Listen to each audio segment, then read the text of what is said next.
আমাদের মাছের পুকুরে আমরা প্রতি মাসেই মাসিক পরিচর্যাগুলো করে থাকি, যেমন চুন, লবণ, পটাশ, জীবাণুনাশক, উকুননাশক এগুলো প্রয়োগ করে থাকি। তো এবারেও আমরা মাছের পুকুরে সবগুলো প্রয়োগ করেছিলাম, কিন্তু মাছের পুকুরে জাল দেওয়ার কারণে আমাদের মাছগুলো মারা যাচ্ছে। অনেকগুলো মাছের প্রায় প্রতিদিন মরা মরা পাচ্ছি। তো সেজন্য আমরা ডাক্তারের সাথে আলোচনা করলাম। তো তিনি বললেন যে আবার নতুন করে লবণ এবং পটাশ দিয়ে দিতে, তারপর জীবাণুনাশক, উকুননাশক এগুলো দিতে। তো সে ধারাবাহিকতা অনুযায়ী আমরা আবার লবণ নিয়ে আসলাম। তো আজকে এসে লবণ এবং পটাশ এখানে প্রয়োগ করব। তো এখন দেখতে পাচ্ছেন বিকালবেলা মাছে আসলে খাওয়ার জন্য পাগল হয়ে আছে, কিন্তু যেহেতু মাছ মারা যাচ্ছে আমরা নতুন করে আজকে খাবার দিব না, আর 2-3 দিন খাওয়ার অফ রাখবো। তো এখন বাজতেছে বিকাল 5টা, কিন্তু কিছু করার নেই, আমাদেরকে এগুলো প্রয়োগ করতে হবে, যেহেতু সকাল থেকে মাছ মারা যাচ্ছে। আগের দিনও কিছু মাছ মারা গেছে। তো আমাদের এখানে যে একটা লোক ছিল সেটাও এখন নাই। এগুলো আমাদেরকে নিজেদেরকে মারতে হবে।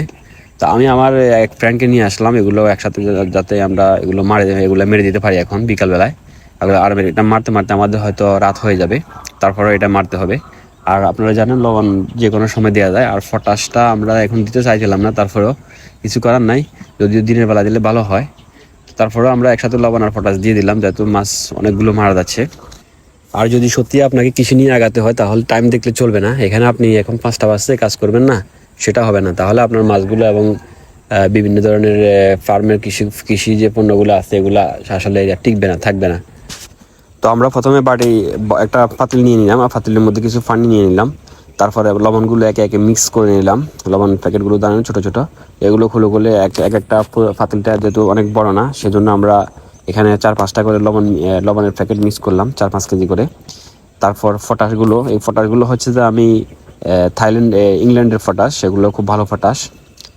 আপনারা বাজারে অনেক ধরনের পটাশ পাবেন, যেমন ছোটো ছোটো প্যাকেটের পটাশ, খোলা পটাশ, এই ধরনের পটাশগুলো পাবেন, কিন্তু আমি সেই পটাশগুলো আনি নাই, এগুলোর দামও সস্তা। তো আমি যে পটাশগুলো এখানে নিয়েছি সেগুলো প্রায় 650 টাকা কেজি, এগুলো আমরা পাইকারি নিয়ে আসছি।